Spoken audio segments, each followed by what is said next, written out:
কিন্তু হতে দেওয়া যাবে না। আপনাদের বলে রাখি, এই মুখ্যমন্ত্রীর বিচারিতার কথা সেই জন্যই মাথায় রেখে আমিও সুপ্রিম কোর্টে মামলার পাঠিয়েছি। পশ্চিম বাংলার তাদের ন্যায় বিচার দেওয়ার জন্য। বন্ধুগণ, শুধু যে বিষয়ে এসেছেন আপনারা আজকে, সেই বিষয়ে বলেছে আমি শুধু দুটো জিনিস অ্যাড করতে চাই। আজকে 22 বছরের তরুণ প্রসেন মন্ডল, তার সে নাকি চুরি করেছে, এই অপবাদে তাকে পিটিয়ে হত্যা করা হলো।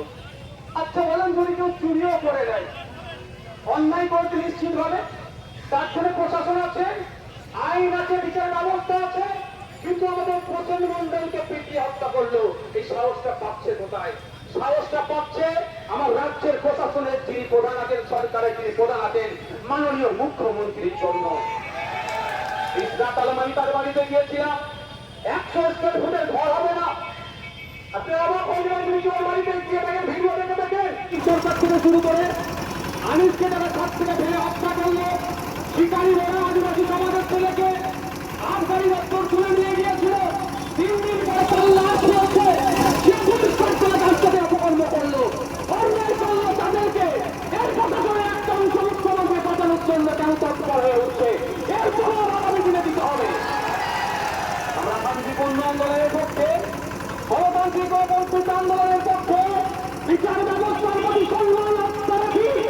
যদি কোনো কলকাতা হাইকোর্টের কোন বিচারপতি যদি আমাদের রাস্তায় আঘাত দেয় বা সাধারণ মানুষের মনে যদি প্রশ্ন করে বিচার ব্যবস্থার প্রতি যদি আমাদের রাস্তা কমে, সেই বিচারপতিকে কিন্তু দায়ভার নিতে হবে। আমরা একটা রাস্তা দেখেছিলাম রাজ্যে, কিন্তু দুর্ভাগ্যের বিষয় আমরা একের পর এক ঘটনা ঘটে যাচ্ছে, এইগুলোকে ধামাচাপা দেওয়ার জন্য প্রশাসন এবং সরকার তৎপরতা দেখাচ্ছে। আমরা ভুলে যাচ্ছি না, ভয় দেখিয়ে সিএ বিলটা পাস হচ্ছিল, তখন মিমি চক্রবর্তী মহাশয়া বিজেপির সুবিধা করে দেওয়ার জন্য পার্লামেন্টে তিনি ভোটাভুটিতে অংশগ্রহণ করলেন না। কিন্তু যখন তিনি অংশগ্রহণ করলেন না, তার দল তার বিরুদ্ধে কিন্তু ব্যবস্থা গ্রহণ করেনি।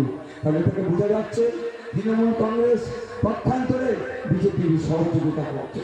তাই বন্ধুগণ, আপনাদের বলবো, এই কাদা মাটিতে আপনাদের জন্য ঠিক মতো জায়গা দিতে পারেনি, তারপরে যেভাবে উপস্থিত হয়েছে, সত্যি আপনাদের কুর্নিশ জানাই। আপনারা 2021 সালে আমাকে ভোট দিয়েছিলেন, আমি রাজ্যের আইনসভা মধ্যে দিয়েছি, জনগণের কথা বলছি, মানুষের কথা বলছি, যে এই ভাঙরকে ওরা আরাবুল দিয়ে দেখাতো।